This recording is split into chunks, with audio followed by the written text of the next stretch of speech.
அன்புமிக்க சகோதரிகளே சகோதரர்களே, உங்கள் அனைவருக்கும் வணக்கம். தொடுத்துறை மடிக்கணினி மற்றும் இணையதளம் வாயிலாக போட்டி தேர்வுகளுக்கு தயாராக வந்திருக்கும் உங்கள் ஒவ்வொருவரையும் அன்போடு வரவேற்கிறேன்.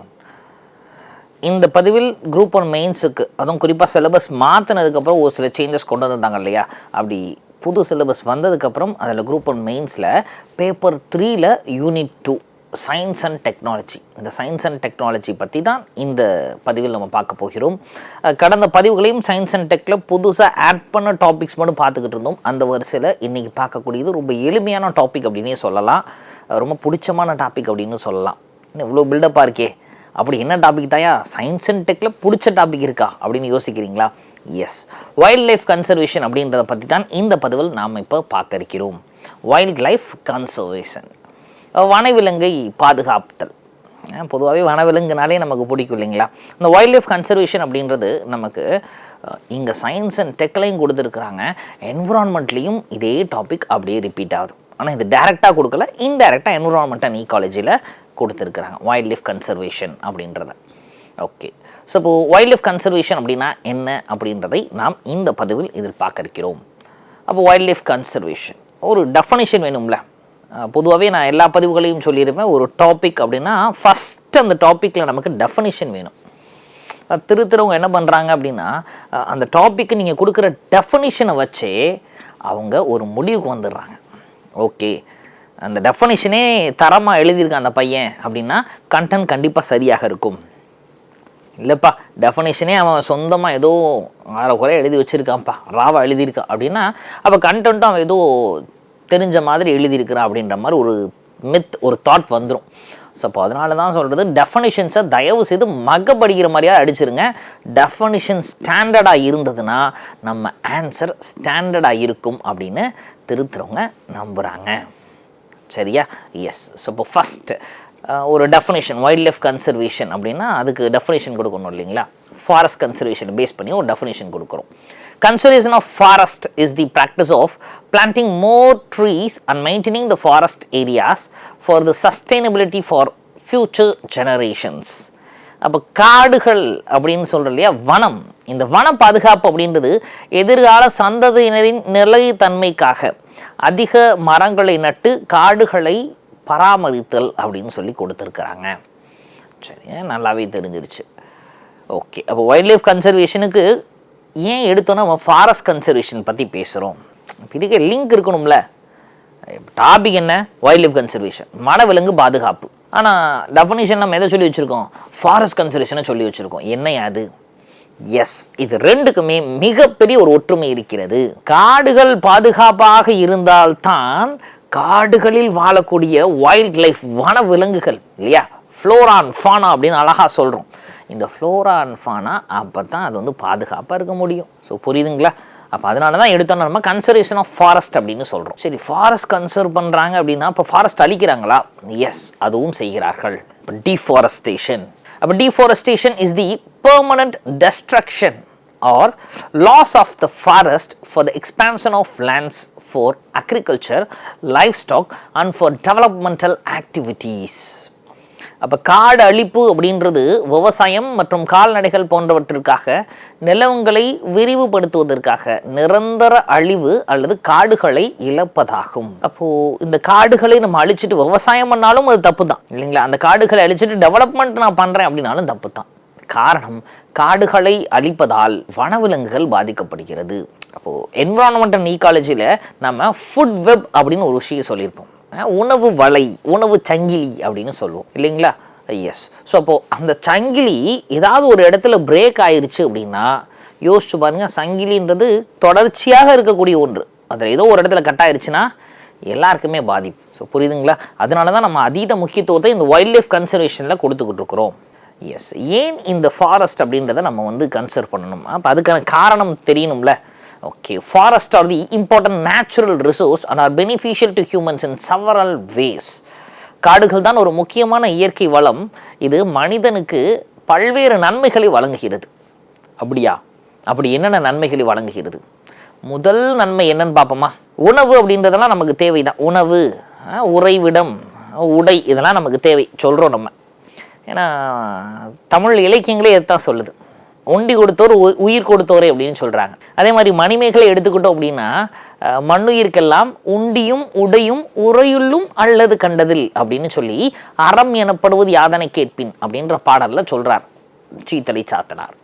அப்போ அந்த பாட்டை எப்படி சொல்லுது? அறம்னா மனுஷனுக்கு 3 விஷயம் கொடுக்கணுமாண்டா. முதல்ல உண்டி உணவா, அடுத்து உடை மானத்தை மறைப்பதற்கு உடை, 3ஆவதாக உறைவிடம் அப்படின்னு சொல்கிறாங்க. ஆனால் நான் உங்கள்கிட்ட ஒரு கொஷின் கேட்குறேன். இது எல்லாம் கூட இல்லாமலும் மனுஷன் அப்போவே வாழ்ந்துருக்கிறான். உணவு இல்லாமல் 2 நாள் வரைக்கும் நம்ம தாங்க முடியும், சரிங்களா? ஆதி மனிதன் உடை இல்லாமல் தான் உறைவிடம் இல்லாமல் தான் வாழ்ந்தான், இல்லைங்களா? ஆனால் 2 நிமிடங்கள் கூட இது இல்லாமல் நம்மளால் வாழ முடியாது. அப்படின்னா என்னது? 2 நிமிஷம் கூட இது இல்லாமல் வாழ முடியாதா? அப்படி என்ன இருக்குது? தண்ணியா? இல்லையே, தண்ணி இல்லாமல் 8 மணி நேரம் வரை தாங்கலாமே. அப்போ என்னவாக இருக்கும்? மூச்சு காற்று. அப்போ நம்ம ஆக்சிஜனை இன்டேக் பண்ணிக்கிறோம் இல்லையா? ஆக்சிஜனை உள்ளே இழுத்து நாம் கார்பன் டை ஆக்சைடை வெளியேற்றுகிறோம். அந்த ஆக்சிஜன் எப்படி நமக்கு கிடைக்குது? அட்மாஸ்பியரில் இருக்குது சார், கண்ணுக்கு தெரியாது. அப்படின்னா அட்மாஸ்பியரில் வெறும் 21% தான் ஆக்சிஜன் இருக்கின்றது, இல்லைங்களா? நைட்ரஜன் தான் ரொம்ப அதிகமாக இருக்குது. அப்போது நல்லா ஞாபகம் வச்சுக்கோங்க, மனிதன் வாழ்க்கைக்கு காடுகள் முக்கியம். ஏங்க காடுகள் முக்கியம்? இந்த காடுகள் தாங்க ஒட்டு மொத்தமாக அதீத ஆக்சிஜனை உற்பத்தி பண்ணுது. அந்த ஆக்சிஜனை தான் நாம் சுவாசிக்கிறோம். இதனால தான் அமேசான் காடுகளை நம்ம லங்ஸ் ஆஃப் த வேர்ல்டு அப்படின்னு சொல்கிறோம். அப்போ ஒட்டுமொத்த உலகின் நுரையீரல் அப்படின்னு அமேசான் காடுகளை சொல்லிக்கிட்டு இருக்கிறோம் நம்ம. ஏன்? அந்த காடுகள் தான் இருக்கக்கூடியதிலே அதிக ஆக்சிஜனை உற்பத்தி பண்ணுது, ஆக்சிஜன் வெளியிடுகிறது. இப்போ புரியுதுங்களா? நாம் நிம்மதியாக வாழ வேண்டும் அப்படின்னா வாழணும்னாலே எங்கிட்ட நிம்மதியாக வாழ்றது? வாழணும்னாலே நமக்கு காடுகள் வேணும், செடி கொடிகள் வேண்டும். அதுதான் ஆக்சிஜனை நமக்கு கொடுக்கின்றது, சரிங்களா? எஸ், முடிஞ்சிச்சு. அப்போது இந்த ஒரு பாயிண்டே போதும் ஏன் நம்ம காடுகளை பத்திரமா பாதுகாக்கணும் அப்படின்னு தெரிஞ்சிருச்சு. ஓகேங்க. பட் இங்கே இந்த டீஃபாரஸ்டேஷன் அப்படின்றது அதிகமாக நடக்கிறதுனால நமக்கு இந்த காடுகளை கொஞ்சம் கொஞ்சமாக நம்ம இழந்துக்கிட்டே வரோம். அப்போ காடுகளை இழந்தால் ஆட்டோமேட்டிக்காகவே நமக்கு இங்கே என்ன ஆயிரும் அப்படின்னா வைல்ட் லைஃப் அப்படின்றதும் முடிவுக்கு வந்துவிடும், சரிங்களா? சரி, அப்போ இந்த வைல்ட் லைஃப் அப்படின்றத நாம் எப்படி கன்சர்வ் பண்ணலாம் அப்படின்றத பார்க்க போகிறோம். அப்போ இன்சிட்டு கன்சர்வேஷன், எக்ஸிட்டு கன்சர்வேஷன் அப்படின்னு சொல்கிறாங்க. இன்சிட்டு எக்ஸிட்டு பேர்லேயே லீட் எடுக்கணும், சரிங்களா? இன்சிட்டு அப்படின்னா வனவிலங்குகள் இருக்கிற இடத்துலையே போய் அதை பாதுகாப்பது. அப்போ இருக்கிற இடத்துலையே. அப்போ எப்படி சொல்கிறோம் அப்படின்னா தேசிய பூங்காக்கள், நேஷ்னல் பார்க்ஸ் உருவாக்குறதாக இருக்கட்டும், வைல்ட் லைஃப் சாங்சுரிஸ், சரிங்களா? அப்போ வனவிலங்கு சரணாலயங்களை உருவாக்குவதாக இருக்கட்டும். அப்போது இயற்கையாகவே வனவிலங்குகள் எங்கே இருக்குதோ அந்த இடத்துலையே போய் தடை செய்யப்பட்ட பகுதி, இது ஒரு தேசிய பூங்கா, நேஷ்னல் பார்க், இல்லை ஒரு வைல்ட் லைஃப் சாங்சுரி அப்படின்னு சொல்லி அதை நம்ம பாதுகாக்க முடியும். அப்போ எக்ஸிட்டு அப்படின்னா என்ன சார்? அது வேற ஒன்றுமே இல்லை சார். அப்போது எந்த இடத்துல விலங்குகள் வாழுதோ அந்த இடத்துல அதை கொஞ்சம் கொஞ்சமாக அழிஞ்சுக்கிட்டே இருக்குது அப்படின்னா அந்த வனவிலங்குகளை அதோட வாழ்விடத்திலிருந்து எடுத்து, அதாவது அழிவின் விளிம்பில் இருக்கக்கூடிய வனவிலங்குகளை வாழ்விடத்திலிருந்து அதை எடுத்து நாம் இதை வெளியே ஒரு ஜூலையோ இல்லை வேற ஏதாவது ஒரு பாதுகாப்பான இடத்துலையோ வச்சு அதை பாதுகாப்பதை எக்ஸிட்டு கன்சர்வேஷன் அப்படின்னு சொல்கிறோம். ஏன்னா அழிவின் விளிம்பில் இருக்கக்கூடியதை எடுத்து நாம் நம்ம கட்டுப்பாட்டில், அப்போது அதை அழியாமல் பாதுகாக்கிறதுக்கு அதுக்கு தேவையான எல்லா வசதிகளையும் செஞ்சு அதை இனப்பெருக்கம் செய்ய வச்சு அதை பாதுகாக்க முடியும். பொதுவாகவே இது பண்ணக்கூடிய இடங்கள் எங்கே இருக்கும்? ஜூ, வனவிலங்கு பூங்காக்களில் இதை நம்மளால் செய்ய முடியும். சரி, ஓகே. ஸோ அடுத்ததாக வேறு எப்படி சார் இந்த வனவிலங்குகளை பாதுகாக்கலாம்? ஃபாரஸ்ட். அப்போ மரத்திற்காக யோசிச்சு பாருங்கள், நம்ம பயன்படுத்தக்கூடிய பொருட்கள், ஃபர்னிச்சர்ஸ் எல்லாமே மரப்பொருட்களாக இருக்க வேண்டும் அப்படின்னு ஆசைப்படுறோம்ல, அந்த ஆசையை தூக்கணும், இல்லைங்களா? இன்னொன்று, மரத்திற்காக இந்த காடுகளை அழிப்பதை நாம் தடுக்க வேண்டும். ஏன் அப்படின்னா இந்த காடுகளில் இருக்கக்கூடிய மரத்தை நம்ம வெட்டுறதுனால என்ன ஆகுது அப்படின்னா ஆட்டோமேட்டிக்காகவே அந்த வனவிலங்குகள் பாதிக்கப்படுகிறது. சரி, வேற என்ன சார் பண்ணலாம்? இந்த வைல்டு அனிமல்ஸ் இருக்குல்ல, வனவிலங்குகள், அந்த வனவிலங்குகளை நம்முடைய தேவைக்காக நாம் வேட்டையாடுவதை தடுக்க வேண்டும். அப்போ யானையினுடைய தந்தங்கள் வெளிநாட்டு சந்தையில் அதீத காஸ்ட்லி. அப்போ தந்தங்களுக்காக யானையை வேட்டையாடக்கூடாது. புலியினுடைய தோல் ரொம்பவே காஸ்ட்லி, அதுக்காக புலியை நாம் வேட்டையாடிடக்கூடாது. அப்படி ஒவ்வொரு வனவிலங்குலேருந்தும் ஒரு சில விஷயங்களை நம்மளால் சொல்ல முடியும், சரிங்களா? ஸோ அதனால் நாம் நம்முடைய தேவைக்காக வனவிலங்குகளை நம்ம எதுவும் செய்யக்கூடாது. இந்த வைல்ட் லைஃப் இதை பேஸ் பண்ணியே ட்ரேட் மூலமாக ஏதாவது நமக்கு கிடைக்குதா சார்? இல்லீகலான வைல்ட் லைஃப் ட்ரேட் இங்கே நடக்குது. இந்த இல்லீகல் வைல்ட் லைஃப் ட்ரேட் நடக்கிறதுனால என்னென்ன இம்பேக்ட், ஏன்னா நமக்கே தெரிய மாட்டேங்குது, காசு கிடைச்சா போதும்னு சொல்லிட்டு வைல்ட் லைஃப் ட்ரேட் பண்ணிகிட்டு இருக்கோம் நம்ம. அதனால் என்னென்ன இம்பேக்ட் இருக்குது அப்படின்றத பார்க்க போகிறோம். ஸோ இப்போ முதல் இம்பேக்ட், ஸ்பீஷிஸ் ஃபேஸ் எக்ஸ்டிங்ஷன் அப்படின்னு சொல்கிறோம். அப்போ அரசுக்கு தெரியாமல் நம்ம இல்லீகலாக இந்த குறிப்பிட்ட விலங்கை நம்ம வேட்டையாடுறதுனால என்ன ஆகுது அப்படின்னா, அந்த விலங்கை அழிகிறதுக்கான அழிவின் விளிம்புக்கு போயிடுது. ஒரு கட்டத்தில் அந்த விலங்கை இல்லாமல் போய் விடுகிறது. சரிங்களா? அப்போ ஒரு சில விலங்குலேருந்து ஏதோ மெடிசன் எடுத்து கண்டுபிடிச்சிட்டாங்கன்னா மெடிசனுக்காக அதை வேட்டையாடி நம்ம கொன்று விடுகிறோம். சரிங்களா? ரைட்டுங்க. ஸோ அடுத்ததாக over exploitation of wild life resources. அப்போ வனவிலங்கு வளங்களை அதன் சட்டவிரோத வர்த்தகத்தின் காரணமாக அதிகப்படியான சுரண்டல் நடைபெறுகிறது அப்படின்றாங்க.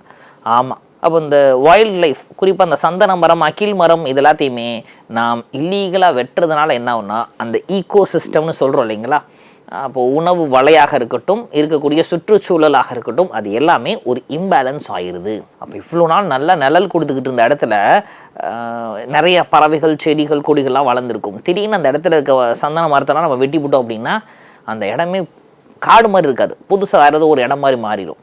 ஐயோ இடம் மாறிடுச்சு அப்படின்னு சொல்லிட்டு வனவிலங்குகள் சைக்காலஜிக்கலாகவும் பாதிக்கப்படும். சரிங்களா? ரைட்டுங்க. அப்போது இந்த இல்லீகல் வைல்ட் லைஃப் ட்ரேட் இதனால் என்ன ஆகுது சார் அப்படின்னா, நாட்டினுடைய பொருளாதாரமும் பாதிக்கப்படும். ஏன்னா இந்த வைல்ட் லைஃப் ட்ரேட், அதாவது இந்திய அரசாங்கம் 1972 வைல்ட் லைஃப் ப்ரொடெக்ஷன் ஆக்ட் அப்படின்றத கொண்டு வராங்க. வனவிலங்கு பாதுகாப்பு சட்டம் 1972.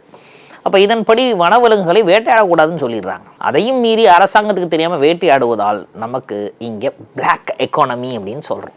அப்போ அரசுக்கு தெரியாமல் ஒரு மிகப்பெரிய பொருளாதாரம் இங்கே மறைக்கப்படுகிறது. இது இல்லீகல் ஆக்டிவிட்டீஸுக்கு தான் பயன்படுகிறது. அப்போ இதனால் என்ன ஆகும், நாட்டின் பாதுகாப்பிற்கே அச்சுறுத்தல் ஏற்படும். சரிங்களா? ரைட். ஸோ அதுக்கப்புறம் என்ன சார், அப்போது எக்கச்சக்கமான பிளான்ஸை நம்ம நமக்கே தெரியாமல், அப்போ இது இந்த என்ன செடினே தெரில, சும்மா வெட்டி விடு அப்படின்னு நமக்கே தெரியாமல் ஒரு சில முக்கிய மெடிசினல் பிளான்ஸை நாம் என்ன பண்ணிடுறோம் அப்படின்னா வெட்டிடுறோம். காடுகளை அழிக்கிறதுனால அது என்ன மருந்து அப்படின்னு நமக்கு தெரியாது, என்ன செடின்னு தெரியாது, ஏதோ சும்மா குப்பை தான், களை செடி அப்படின்னு சொல்லி வெட்டிடுறோம் நம்ம. இதனால் நம்ம பயோடைவர்சிட்டி பாதிக்கப்படுகிறது. ஸோ இப்போ வைல்ட் லைஃப்னால என்னென்ன பிரச்சனை நடக்குது அப்படின்றது நமக்கு தெரிஞ்சிருச்சு. அப்போ வைல்ட் லைஃப்பை பாதுகாக்க வேண்டியது நம்மளுடைய கடமை. அப்போ நமக்கே இவ்வளோ விஷயம் யோசிச்சிருக்கோன்னா அரசாங்கம் யோசிக்காமலாக இருந்திருக்கும். அப்போ அரசாங்கம் என்ன பண்ணுது அப்படின்னா, இந்த வைல்ட் லைஃப், அந்த வனவிலங்குகளை பாதுகாப்பதற்காக நிறைய ஆப்ரேஷன்ஸ் கொண்டு வந்திருக்கிறாங்க. அப்படி ஸ்பெசிஃபிக்காக என்னென்ன ஆப்ரேஷன்ஸ் மூலமாக என்னென்ன வனவிலங்குகள் காப்பாற்றப்பட்டிருக்கிறது அப்படின்றத பார்க்க போகிறோம். ஸோ முதல்ல ஆப்ரேஷன் சேவ் குர்மா. அது என்ன சார் சேவ் குர்மா அப்படின்றது? அப்போ டர்ட்டில்ஸ் மற்றும் டார்டாய்சஸ், இந்த ஆமைகள் இருக்குது இல்லையா, இந்த ஆமைகள் மற்றும் கடல் ஆமைகள், டர்ட்டில்ஸ் அப்படின்றது குறிப்பாக இந்த ஒடிசா கடற்கரையிலிருந்து ஆரம்பித்து ஆந்திர பிரதேசம் மற்றும் நம்முடைய சோழமண்டல கடற்கரை, கோரமண்டல் கோஸ்ட்னு சொல்கிறோம் இல்லைங்களா, இந்த இடங்களில் தான் நல்லா அதிகமாக அந்த டர்ட்டில், சீ டர்ட்டில், கடல் ஆமைகள் அப்படின்றது வாழக்கூடிய இடங்கள். அப்போ என்ன ஆகுனா, ஸ்பெசிஃபிக்காக குறிப்பாக சொல்லணும் அப்படின்னா, இந்த நவம்பர் டிசம்பர் மாதங்களில், ஏன்னா அக்டோபர் நவம்பர் அந்த மாதங்களில் என்ன ஆகுதுன்னா, இந்த ஆமைகள் குட்டி போடும். இது எங்கேருந்து குட்டி போடும்னா, அங்கேருந்து நம்ம சோழமண்டல கடற்கரைக்கு கடற்கரையில் தான் குட்டி போடும். சரிங்களா? அப்போ இது எல்லாமே பாலூட்டிகள் அப்படின்றதுனா டைரெக்டாக குட்டி போட்டுரும். ஆனால் இது எல்லாமே ஆமைகள்ன்றதுனால முட்டை போட்டு முட்டையிலிருந்து தான் குஞ்சு பொரிக்கும். இங்கே என்ன பண்ணுறாங்க அப்படின்னா, இப்படி முட்டை போடுறப்ப அந்த முட்டையோடு சேர்த்து ஆமையை நம்ம ஹண்ட் பண்ண ஆரம்பிச்சிடுறோம். ஏன் அப்படின்னா, ஃபஸ்ட்டு கிளாஸ் குவாலிட்டியான லெதர் வேணும்னா அந்த ஆமைகளிலிருந்து எடுக்க முடியும். இது போக ஒரு சில மெடிசினல் வேல்யூ அந்த ஆமைகளில் இருக்கிறது. அப்போ இதனால இவங்க என்ன பண்ணுறாங்க அப்படின்னா, அரசாங்கத்துக்கு தெரியாமல் இந்த டர்ட்டில்ஸ், குறிப்பாக சீ டர்ட்டில், அது சோழமண்டல கடற்கரையில் இருக்கக்கூடிய இந்த ஆமைகளை வேட்டையாடுகிறார்கள். அப்போ இந்த ஆமைகளை பாதுகாக்கணும் அப்படின்றதுக்கு நிறைய என்ஜிஓஸ் வந்துட்டாங்க. இப்போ குறிப்பாக என்னைக்கு இந்த முட்டையிடக்கூடிய காலகட்டம் வருகிறதோ அப்போ டெய்லி நைட்டு அந்த முட்டைகள்லாம் எடுத்து சேகரித்து அந்த முட்டை குஞ்சு பொரிச்சதுக்கப்புறம் அதை கடல்லே கொண்டு போய் விடுறதுக்கு ஒரு என்ஜிஓ, நிறைய என்ஜிஓக்கள் வந்துட்டாங்க இன்றைக்கி. குறிப்பாக நம்முடைய சென்னை நகரத்தில் இருக்கக்கூடிய பீச்சஸ்லாம் நம்மளால் பார்க்க முடியும். அந்த தென் சென்னை பகுதி, திருவான்மையூர்லாம் தாண்டி நம்மளால் பார்க்க முடியும். இட்ஸ் ஆலிவ் ரைட்லி அப்படின்னு சொல்கிறோம் அந்த டார்டாய்சஸ் கூட. பட் அரசாங்கம் இதுக்கு ஆப்ரேஷன் சேவ் குர்மா அப்படின்னு சொல்லிட்டு கொண்டு வருகிறார்கள். சரிங்களா? ஸோ இப்போது இந்த ஆப்ரேஷன் சேவ் குர்மா எதோடு தொடர்புடையது? இந்த சீ டர்ட்டில்ஸ் காப்பதற்கு அதோடு தொடர்புடையது. அடுத்ததாக ஆப்ரேஷன் டர்ட் ஷீல்டு அப்படின்னு சொல்கிறோம். அப்போது இது என்ன சார் ஆப்ரேஷன் டர்ட் ஷீல்டு அப்படின்னு? எஸ், உயிரோட இந்த ஆமைகளை பிடிப்பதற்காக என்ன பண்ணுறாங்கன்னா, இந்த ஆமைகளை நான் தான் சொன்னேன் இல்லையா, ஃபஸ்ட் கிளாஸ் லெதர் வேணும்னாலும் ஒரு சில மெடிசனல் வேல்யூ இருக்குது அப்படின்றதுனால இந்த ஆமைகளை உயிரோட இங்கேருந்து வெளிநாடுகளுக்கு கடத்துகிறார்கள். அப்படி கடத்துவதை, உயிரோட ஆமைகளை கடத்துவதை தடுப்பதற்காக ஆப்ரேஷன் டர்ட் ஷீல்டு, அதாவது டர்ட்டில் ஷீல்டு, அதான் டர்ட் ஷீல்டு. ஆங்கிலத்தில் பிளெண்டிங் ஆஃப் வேர்ட்ஸ் அப்படின்னு சொல்லுவோம். Break fast, breakfast. அதே மாதிரி பிரேக்ஃபாஸ்ட், லஞ்ச், பிரஞ்ச் அப்படின்னு சொல்கிறோம்ல, அதே மாதிரி டர்ட்டில் ஷீல்டு, டர்ட் ஷீல்டு அப்படின்னு அரசாங்கம் பேர் வச்சுருக்கிறாங்க. ஷீல்டுனா பாதுகாப்பு. எதை பாதுகாக்கிறாங்க? டர்ட்டில் பாதுகாக்கிறாங்க. அப்போ ஈஸியாக ஞாபகம் வச்சுக்கலாம், சரிங்களா? ஆப்ரேஷன் டர்ட் ஷீல்டு அப்படின்றது உயிரோடு ஆமைகளை பாதுகாப்பாக மீட்பது அப்படின்றோம். அடுத்ததாக ஆப்ரேஷன் லெஸ் நோ அப்படின்றோம். அதுதானே சார் லெஸ் நோ? இப்போ தான் நான் சொன்னேனே, பிரேக்ஃபாஸ்ட், லஞ்சு, பிரஞ்சு, மோட்டர்வே ப்ளஸ் ஹோட்டல், மோட்டல் அப்படின்னு. அதே மாதிரி லெஸ்ஸர் நோன் அப்படின்றது தான் லெஸ் நோ. அது என்ன லெஸ்ஸர் நோ? அப்போது வெளியே நமக்கு தெரியப்படாத நிறைய வனவிலங்குகள் இருக்குது. அப்போ வெளியே தெரியப்படையாத இந்த வனவிலங்குகளை பத்திரமா பாதுகாப்பதற்காக ஆப்ரேஷன் லெஸ் நோ அப்படின்னு ஒரு ஆப்ரேஷன் கொண்டு வந்திருக்கிறாங்க. அப்போ இதன் மூலமாக அந்தந்த ஸ்டேட்டோட ஃபாரஸ்ட் டிபார்ட்மெண்ட்டும் என்ஜிஓக்களும் சேர்ந்து நமக்கு ரொம்ப அறிமுகம் இல்லாத வனவிலங்குகள் அழிஞ்சுக்கிட்டே வருது இல்லையா, அதை காப்பதற்காக இந்த ஆப்ரேஷன் லெஸ் நோ அப்படின்றதை இந்திய அரசாங்கம் கொண்டு வந்திருக்கிறாங்க. சரி, அப்புறம் ஆப்ரேஷன் லெஸ் நோ அப்படின்னா என்ன நமக்கு தெரிஞ்சிருச்சு. அடுத்ததாக ஆப்ரேஷன் க்ளீன் ஆர்ட் அப்படின்னு சொல்கிறோம். அது என்ன ஆப்ரேஷன் க்ளீன் ஆர்ட் அப்படின்றது? அப்போ இது எதுக்காக அப்படின்னா, மங்கூஸ், இந்த மங்கூஸனுடைய முதுகில் நிறையா முடி மாதிரி இருக்கும் இல்லையா? எஸ், மங்கூஸ் அப்படின்னாலே நமக்கு தெரியும், நிறைய முள்ளம்பன்றி பின்னாடி இருக்கக்கூடிய முடிகள் இருக்குது இல்லையா, அதில் இருந்தால் பெயிண்டிங் ப்ரஷ்ஷுக்கான ப்ரஷ் கண்டுபிடிச்சிருக்காங்க. அப்போ அந்த முடி எடுத்து தான் பெயிண்டிங் ப்ரஷ். இந்த பெயிண்டிங் ப்ரஷ்ஷுக்காக மங்கூஸை வேட்டையாடி கடைசியில் மங்கூஸுன்றதே இன்றைக்கி ரொம்ப குறைவாக போயிடுச்சு. எங்கே இருக்குது அப்படின்னே தெரியாத அளவுக்கு போயிடுச்சு. அப்போ அதுக்கு தான் என்ன பண்ணாங்கன்னா, இந்த பெயிண்டிங் ப்ரஷ்ஷுக்காக மங்கூஸை நாம் வேட்டையாடக்கூடாது அப்படின்னு வேட்டையாடுவதை தடை செய்வதற்காக ஆப்ரேஷன் க்ளீன் ஆர்ட் அப்படின்னு கொண்டு வந்திருக்காங்க. இன்றைக்கி ஆர்டிஃபிஷியலாகவே பெயிண்டிங் ப்ரஷ் வந்துருச்சு. சொல்லப்போனால் இப்போ பெயிண்டிங் ப்ரஷ்ஷையும் தாண்டி ரோலர்ஸ் வந்துருச்சு இல்லைங்களா? சிம்பிளாக தொட்டு ரோல் பண்ணிட்டு போயிடலாம் நம்ம பெயிண்ட் அடிக்கிறோம் அப்படின்னு. ஆனால் முன்னாடி அந்த பெயிண்டிங் ப்ரஷ்ஷுக்கான அந்த ஹேர்ஸ் இங்கே மங்கூஸ் ஒரு முதுகில் இருந்தால் மங்கூஸை கொண்டு அதில் இருந்தால் எடுத்துருக்குறாங்க. சரி, ஸோ அதுக்கு தான் ஆப்ரேஷன் க்ளீன் ஆர்ட் அப்படின்னு கொண்டு வந்திருக்கிறாங்க. அடுத்ததாக ஆப்ரேஷன் சாஃப்ட் கோல்டு அப்படின்றோம். இது சார் சாஃப்ட் கோல்டு அப்படின்றது சந்தோஷ் ஷால் அப்படின்னு சொல்கிறோம். இது எங்கே சார்னா வட இந்தியாவில் குறிப்பாக இந்த இமயமலை காடுகளில் இருக்கக்கூடியது. சரிங்களா? எஸ். அப்போது இந்த சந்தோஷ் ஷால் அப்படின்றது என்ன சார் அப்படின்னா, இது இமயமலையில் இருக்கக்கூடிய ஒரு விதமான விலங்கு. இந்த விலங்கு இமயமலைனாலே உங்களுக்கு தெரியும் குளிர். அப்போ குளிரை தாங்குகிற மாதிரி அந்த விலங்கினுடைய உடம்பு ஃபுல்லாமே நல்ல சாஃப்டான கம்பளி மாதிரி இருக்கக்கூடிய தோலை உடையது. அப்போ அந்த சந்தோஷ் ஷால் அப்படின்ற விலங்கு கிட்டத்தட்ட செம்மறியாடு மாதிரி, அதை வெட்டி அதனுடைய தோல் இருந்தால் கம்பளி போர்வைகளை உருவாக்குகிறார்கள். அந்த சந்தோஷ் ஷால் அப்படின்ற விலங்கினுடைய தோல் அதிலிருந்து செய்யக்கூடிய கம்பளிகள் எப்படி இருக்கணும்? பொதுவாக கம்பளினாலே குளிர் தாங்கும் இல்லையா? எஸ், இந்த விலங்கிலிருந்து செய்யப்படக்கூடிய கம்பளி போர்வைகள் கம்பளி போத்துனதுக்கப்புறம் எவ்வளவு குளிர் இருந்தாலும் அந்த கம்பளியை தாண்டி உள்ளுக்குள்ளே குளிரே தெரியாது, அனலாக இருக்குமா. ஃபஸ்ட் கிளாஸ் கம்பளி வேணும்னா அந்த சந்தோஷ் ஷால் அப்படின்னு சொல்லிட்டு இருக்கக்கூடிய அந்த விலங்கை நாம் வேட்டையாடி அதன் தோலிலிருந்து செஞ்சால் நல்லா இருக்கும் அப்படின்னு அந்த விலங்கை வேட்டையாடி அது என்டேஞ்சர்ட் ஸ்பீசிஸில் இருந்தது இப்போ எக்ஸ்டிங்க்டே ஆக போகுது. என்டேஞ்சர்னா அழிவின் விளிம்பில் இருக்குன்னு அர்த்தம், எக்ஸ்டிங்க்னா அழிய போகிறது அப்படின்னு அர்த்தம். அழிவின் விளிம்பிலேருந்து அழிய போகிற கண்டிஷன் கொண்டு வந்துட்டாங்க. அப்போ அதுக்கு தான் இந்த அரசாங்கம் என்ன பண்ணிட்டாங்கன்னா ஆப்ரேஷன் சாஃப்ட் கோல்டு அப்படின்னு இந்த சந்தோஷ் ஷால் அப்படின்ற விலங்கை பாதுகாப்பதற்காக கொண்டு வந்திருக்கிறாங்க. அடுத்ததாக ஆப்ரேஷன் பிர்பில் அப்படின்றோம். அதானே சார் பிர்பில் அப்படின்றது? இது வைல்டு கேட். அப்போது வனவிலங்கில் வனப்பூனை அப்படின்னு சொல்கிறோம், காட்டுப்பூனை அப்படின்னு தமிழில் அழகாக சொல்கிறோம். காட்டு பறவைகள், இந்த காட்டு பறவைகள் மற்றும் காட்டு பூனை இதை பாதுகாப்பதற்காக பிர்பில் அப்படின்றத கொண்டு வந்திருக்கிறாங்க. சரிங்களா? ஓகே, அடுத்ததாக ஆப்ரேஷன் வைல்ட் நெட் அப்படின்னு ஒன்று கொண்டு வராங்க. அப்போ இது எதுக்காக சார் கொண்டு வந்திருக்கிறாங்க அப்படின்னா, இந்த வைல்ட் லைஃப் ட்ரேட் இருக்குது இல்லையா, இந்த வைல்ட் லைஃப் ட்ரேட் அதை இல்லீகலாக இவங்க சோஷியல் மீடியா யூஸ் பண்ணி இன்டர்நெட்டை பயன்படுத்தி வியாபாரம் பார்த்துருக்குறாங்க.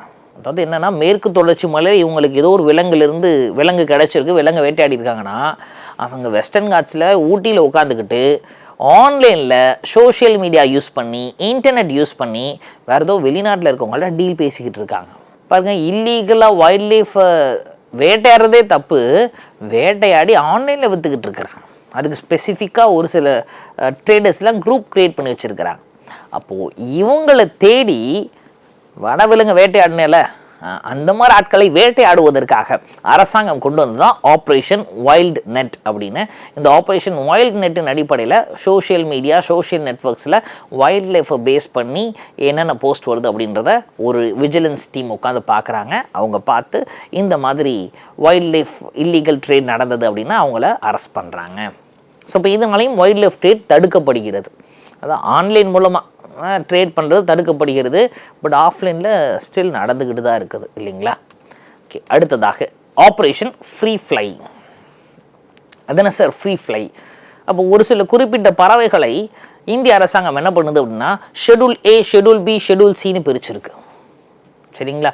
அதில் ஷெட்யூல் ஏல இருக்கக்கூடியது நம்ம வீட்டில் வளர்த்துக்கலாம், கூண்டுக்குள்ளே வச்சுக்கலாம். ஷெட்யூல் பியில் இருக்கக்கூடியதை நாம் வீட்டுக்குள்ளே தனியாக கூண்டுலாம் போட்டு வளர்க்கக்கூடாது. ஷெட்யூல் சியில் இருக்கிறத வீட்டிலே வளர்க்கக்கூடாது. அப்போ இந்த ஆப்ரேஷன் ஃப்ரீ ஃப்ளை அப்படின்றது எதோடு தொடர்புடையது சார் அப்படின்னா, உயிரோடு இருக்கக்கூடிய பறவைகளை இல்லீகலாக, குறிப்பாக இந்த புறாவினுடைய ஒரு சில வகைகள் இருக்குது. டவ், எமரல்டு டவ், மரகத புறா. சரிங்களா. இப்போ ஒரு சில பறவை இனங்கள்லாம் இருக்குது, லவ் பேர்ட்ஸ் மாதிரியே இருக்கும், பட் ரொம்ப காஸ்ட்லியாக இருக்கும். அப்போ அதெல்லாம் என்ன பண்ணுறாங்கன்னா ட்ரேட் தான் பண்ணுறாங்க. இந்த பறவை வீட்டுக்கு இருந்துச்சுன்னா வீட்டுக்கு அதிர்ஷ்டம் வந்துடும். கூட அங்கேயும் பறவை வச்சு தான் அதிர்ஷ்டத்தை பார்த்துக்கிட்டு இருந்திருக்கோம். நாம் உழைச்சா நமக்கு சோறு அப்படின்றது நமக்கு இன்னும் தெரிய மாட்டேங்குது. ஸோ இப்போ இந்த மாதிரி ஆப்ரேஷன் ஃப்ரீ ஃப்ளை அப்படின்றது மூலமாக உயிரோடு இருக்கக்கூடிய பறவைகளை சட்டவிரோதமாக அவங்க இல்லீகலாக ட்ரேட் பண்ணுறாங்க. ஸோ அதை தடுப்பதற்காக ஆப்ரேஷன் ஃப்ரீ ஃப்ளை அப்படின்றது நம்ம கொண்டு வந்திருக்கிறோம். அடுத்ததாக ஆப்ரேஷன் வெட் மார்க். அப்போது இது என்ன சார் ஆப்ரேஷன் வெட் மார்க் அப்படின்றது? இந்த வைல்டு அனிமல்ஸினுடைய மீட்டை சாப்பிட்றது. அப்போது இது அன்றைய காலம் முதல் இப்போ வரைக்கும் நடந்துக்கிட்டு இருக்கு இல்லைங்களா. மான் கறி, இந்த மான் கறி அப்படின்றது ஒரு நல்ல டேஸ்ட்டாக இருக்கும் அப்படின்னு சொல்லிக்கிறாங்க. சரிங்களா. அப்போ என்ன பண்ணுறாங்க சார் அப்படின்னா, இந்த வனவிலங்குகளை ஒரு பக்கம் வனவிலங்குகளை, அந்த மங்கூஸ் மாதிரி இருக்கக்கூடிய வனவிலங்குகளை அதனுடைய தோலில் இருக்கக்கூடிய முள்ளை எடுத்து அதில் பெயிண்டிங் பெஸ்ட் பண்ணுறதுக்கு அதை வெட்டுறாங்க. இந்த பக்கம் டர்ட்டில்ஸ், கடல் ஆமைகளை எடுத்து அதிலிருந்து லெதர் பண்ணுறதுக்கும் ஒரு சில மெடிசினல் கேரக்டர்ஸ்க்கும் அதை வெட்டுறாங்க. இங்கே இன்னொரு பக்கம் அந்த ஷத்தூஷ் ஷால் அப்படின்ற விலங்கை அதோட தோலுக்காகவே வெட்டி அதிலேருந்து கம்பளிலாம் செய்கிறாங்க. அப்போ அதெல்லாம் கூட ஏதோ தேவைக்காக வெட்டிக்கிட்டு இருக்காங்க. இங்கே என்ன நடக்குது அப்படின்னா, சாப்பிட்றதுக்காகவே டேஸ்ட்டாக இருக்கும் அந்த கறி அப்படின்னு சாப்பிட்றதுக்காகவே வனவிலங்குகளை வேட்டையாடி சாப்பிடுகிறார்கள். குறிப்பாக இந்த மான். சரிங்களா. எஸ், சமீபத்தில் கூட ஒரு மிகப்பெரிய பாலிவுட் நடிகர் கூட அரெஸ்ட் ஆனார். இந்த மாதிரி மான் வேட்டையாடினதுனால அவருக்கு தண்டனையெல்லாம் கொடுத்துருந்தாங்க. ஸோ எதுக்கு? உணவிற்காக. சரிங்களா. உணவிற்காக இவங்க என்ன பண்ணிடுறாங்க அப்படின்னா, இந்த மாதிரி வனவிலங்குகளை வேட்டையாடிடுறாங்க. அப்போது இந்த வனவிலங்குகளை வேட்டையாடி உணவுக்காக சாப்பிடக்கூடாதுன்றதுக்கு தான் ஆப்ரேஷன் வெட் மார்க் அப்படின்றதை இந்திய அரசாங்கம் கொண்டு வந்திருக்குது. சரிங்களா. ஸோ இப்போ இந்திய அரசாங்கம் இவ்வளவு முயற்சிகள் எல்லாம் எதற்கு எடுத்திருக்கிறாங்க? ஒவ்வொரு ஆப்ரேஷனாக எடுத்திருக்கிறாங்க சார். எதுக்கு இந்த ஒவ்வொரு ஆப்ரேஷனாக எடுத்திருக்கிறாங்க?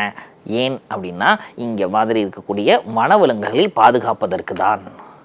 இது போக நமக்கு இன்னும் பிரபலமாக நிறைய ஆப்ரேஷன்ஸ் தெரியும். குறிப்பாக 1973ஆம் ஆண்டு ப்ராஜெக்ட் டைகர். அது எதுக்கு? ஒரு புலியை பாதுகாக்கணும் அப்படின்றதுக்காக. சரிங்களா. புலிகள் சரணாலயம்லாம் உருவாக்கியிருப்பாங்க, ப்ராஜெக்ட் டைகர் அப்படின்னு. அடுத்ததாக ப்ராஜெக்ட் க்ரொக்கடைல் அப்படின்னு கொண்டு வந்தாங்க. ஏன்னா இந்த க்ரொக்கடைல் லெதருக்காக க்ரொக்கடைலையுமே நிறையா யூஸ் பண்ணுறாங்க. க்ரொக்கடைலையுமே நிறையா லெதருக்காக யூஸ் பண்ணுறாங்க. அதனால் என்ன பண்ணிடுறாங்க, க்ரொக்கடைலையும் வேட்டையாடுறாங்க, அதுவும் அழிஞ்சிக்கிட்டே வந்துடுது. சரிங்களா. எஸ், ஸோ அதனால் ஆப்ரேஷன் க்ரொக்கடைல் அப்படின்றதையும் கொண்டு வந்துருந்தாங்க. அதுக்கப்புறம் ஆப்ரேஷன் கேங்கட்டிக் டால்ஃபின் அப்படின்னு கொண்டு வந்தாங்க. ஏன் அப்படின்னா கங்கையில் மட்டும்தான் ஒரு வித டால்ஃபின் இருக்குது. அந்த டால்ஃபினும் அழிவின் விளிம்பில் இருப்பதால் அதை சொன்னோம். குறிப்பாக அந்த கேங்கடிக் டால்ஃபினை நம்ம இந்திய அரசாங்கம் என்ன பண்ணிட்டாங்கன்னா இந்தியாவினுடைய அக்வாட்டிக் அனிமல் அப்படின்லாம் கூட அறிவிச்சிருந்தாங்க. அதே மாதிரி தான் 1973 வரைக்கும் சிங்கம் தான் இந்தியாவினுடைய தேசிய விலங்காக இருந்தது. காட்டுக்கே ராஜா சிங்கம் தானே, சிங்கம் கர்ஜிக்கும் அப்படின்ற மாதிரி. ஆனால் இந்திய அரசாங்கம் என்ன பண்ணிடுச்சுன்னா புலி அப்படின்றதை பாதுகாக்கணும். புலி இருக்கக்கூடிய காடு தான் ஃபெர்டைலான காடுன்னு நம்புகிறாங்க. இப்போ சொல்கிறாங்க ஒரு புலி ஒரு காட்டில் இருந்துச்சுன்னா அந்த காடு தான் உண்மையுமே செழிப்பான காடாக புலி இருக்கக்கூடிய காடுகள். அப்போ அதனால் புலிகளை தான் நம்ம நிறையா பாதுகாக்கணும் அப்படின்னு சொல்லிட்டு தான் ப்ராஜெக்ட் டைகர் அப்படின்னு 1973 கொண்டு வந்துட்டு இனிமே இந்தியாவினுடைய தேசிய விலங்கு புலி அப்படின்னு சொல்கிறாங்க, பேந்த்ரா டைகரஸ் அப்படின்னு. ஸோ இந்த மாதிரி பல்வேறு முன்னெடுப்புகளை இந்திய அரசாங்கம் எடுத்துக்கிட்டே இருக்கிறாங்க. இப்படி முன்னெடுப்புகளை எடுத்தாலும் கூட வருத்தமான உண்மை என்னென்னா இன்று வரைக்கும் இந்த வைல்ட் லைஃப் வனவிலங்குகளை இல்லீகலாக ட்ரேட் பண்ணுறவங்க பண்ணிக்கிட்டே தான் இருக்கிறாங்க. அப்போ இதனால் நமக்கு டைரெக்டாக நஷ்டம் வருமா? டைரெக்டாகவே நமக்கு நிறையா பிரச்சனைகள் இருக்கிறது. அதற்காக தான் இதை நமக்கு சிலபஸ்லேயும் கொடுத்து இதை பற்றின அவேர்னஸ் நமக்கு தெரியணும்னு நம்மளை படிக்க வைக்கிறாங்க. எஸ். ஸோ இப்போ வனவிலங்குகளை பாதுகாப்பது அப்படின்றது ஒவ்வொரு மனிதரின் கடமை. வனவிலங்குகளோ இயற்கையோ இல்லாமல் நாம் வாழவே முடியாது. ஆனால் நாம் இல்லாமல் வனவிலங்குகளும் இயற்கையும் நிம்மதியாக வாழும். ஆனால் வனவிலங்குகள் இயற்கை இல்லாமல் நம்மளால் வாழவே முடியாது. அதை நாம் புரிந்து கொள்ள வேண்டும். சரி, நம்ம கதைக்கு வருவோம். எக்ஸாம் பாயிண்ட் ஆஃப் வியூவில் இதில் என்னென்ன விஷயங்கள் கேட்கலாம்? அப்போ மொதல் விஷயம், சென்ட்ரல் கவர்மெண்ட் இல்லை ஸ்டேட் கவர்மெண்ட் இந்த வனவிலங்குகளை பாதுகாப்ப என்னென்ன ஆப்ரேஷன்ஸ் நடத்தியிருக்கு அப்படின்றத கேட்கலாம். அப்போது இதில் நம்ம வரிசையாக ஆப்ரேஷன் சாஃப்ட் கோல்டில் ஆரம்பித்து ஆப்ரேஷன் க்ளீன் ஆக்ட், ஆப்ரேஷன் லெஸ்னோன்னு இருக்கிற எல்லா ஆப்ரேஷனுமே டச் ஷீல்டு அப்படின்னு சொல்லிட்டு எல்லா ஆப்ரேஷனையும் சொல்லிடலாம். சரிங்களா? ஸ்பெசிஃபிக்காக என்னென்ன ஆப்ரேஷன்ஸ் கண்டக்ட் பண்ணாங்க அப்படின்னு. அப்படி இல்லைன்னா வைல்ட் லைஃப் கன்சர்வேஷன் வனவிலங்கை பாதுகாக்க வேண்டும் அப்படின்றதுக்குன்னா தேவை என்ன வந்துச்சு, புரியுதுங்களா? ஏன் வனவிலங்கை பாதுகாக்கும், அதற்கான தேவை என்ன வந்தது அப்படின்னு சொல்லி கேட்கலாம். வனவிலங்கை பாதுகாக்கவில்லை என்றால் என்னென்ன பிரச்சனைகளை நாம் எதிர்கொள்ள நேரிடும்னு கேட்கலாம். இல்லைனா இந்திய அரசாங்கம் வனவிலங்கு சார்ந்து கொண்டு வந்த முன்னெடுப்புகள் நடவடிக்கைகள் என்னென்ன அப்படின்னு சொல்லி கேட்கலாம். ஸோ இப்போது இது எல்லா கேள்விக்குமான பதில் இந்த பதிவில் நமக்கு கிடச்சிருக்கு. அப்போ நல்லா ஞாபகம் வச்சுக்கோங்க, கண்டென்ட் ஒன்று தான். கேள்வி அவங்க எப்படி கேட்குறாங்களோ அதுக்கு ஏற்ற மாதிரி நாம் பதில் அளிக்க வேண்டும். அது ஒன்றே ஒன்று தான். படிக்கிற கண்டென்ட் எல்லாம் ஒன்றே ஒன்று தாங்க. அப்போ கேள்வி எப்படி கேட்குறாங்களோ அதுக்கேற்ற மாதிரி ஆன்சர் பண்ண மட்டும் கற்றுக்கிட்டோம், அதுக்கேற்ற மாதிரி ப்ரெசென்ட் பண்ண கற்றுக்கிட்டோம் அப்படின்னா குரூப் 1 மெயின்ஸ் பொறுத்த வரைக்கும் நமக்கு எந்த வித பிரச்சனையும் கிடையாது. சூப்பராக கிளியர் பண்ணிடலாம். ஸோ சூப்பராக ப்ரிப்பேர் பண்ணுங்கள். மெயின்ஸ் பொறுத்த வரைக்கும் நமக்கு எவ்வளோ அதிகமாக ரிட்டன் ப்ராக்டிஸ் இருக்குதோ அவ்வளோ தூரம் அது நமக்கு நல்லது. அப்போது எழுத தான் நமக்கு ப்ராக்டிஸ் கிடைக்கும். எழுத தான் நம்மளால் டயத்துக்கு முடிக்க முடியும். டைம் மேனேஜ்மெண்ட் அப்படின்றது அப்போ தான் நமக்கு கிடைக்கும். ஸோ தொடர்ந்து இணைந்திருங்கள். மீண்டுமாக அடுத்தடுத்த பதிவுகளில் இதே மாதிரி குரூப் 1 மெயின்ஸுக்கு மற்றும் குரூப் 2 மெயின்ஸுக்கு தேவைப்படுற மாதிரி சயின்ஸ் அண்ட் டெக்னாலஜி உட்பட பல்வேறு விஷயங்களை இந்த பதிவுகளின் மூலமாக நம்ம கொள்வோம். தொடர்ந்து இணைந்திருங்கள். Wish all the very very very best. விதைத்து கொண்டே இருங்கள். முளைத்தால் மரம், இல்லையேல் உரம் அப்படின்றத மைண்டில் ஏற்றிக்கங்க. தேங்க்யூ.